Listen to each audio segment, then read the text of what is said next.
আয়তনে ঢাকা সিটির সমান একটা দেশ মাল্টা, যা ইউরোপের সবচেয়ে ছোট রাষ্ট্র হিসেবে পরিচিত।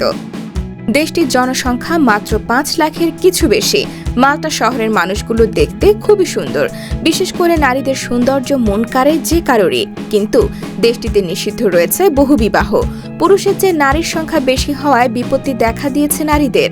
বিয়ে করতে পাত্র পাচ্ছেন না তারা, ফলে বাধ্য হয়ে বিদেশি পুরুষদের বেছে নিচ্ছেন জীবনসঙ্গী হিসেবে। দেশটিতে অবস্থানরত অভিবাসী বা অন্য দেশের নাগরিকদের বিয়ে করে ঘর বাঁধছেন হাজার হাজার নারী। জানা যায় দেশটিতে পুরুষের তুলনায় নারীর সংখ্যা প্রায় দ্বিগুণ বেশি, যার কারণে নারীরা বিয়ের জন্য বিদেশি পুরুষদের বেছে নিচ্ছেন জীবনসঙ্গী হিসেবে।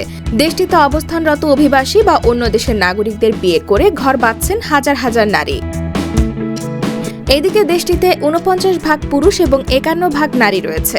দেশটির নিয়ম অনুযায়ী একজন পুরুষ একাধিক বিয়ে করতে পারেন না, সাথে একজন পুরুষ তার স্ত্রীকে কখনো ছেড়ে যেতে পারেন না। আর সে কারণে অতিরিক্ত নারী জনসংখ্যার জন্যই দেখা দিয়েছে পুরুষ সংকট। তাই এদেশের নারীরা বাধ্য হয়েই বিদেশি পুরুষকে বিয়ে করে।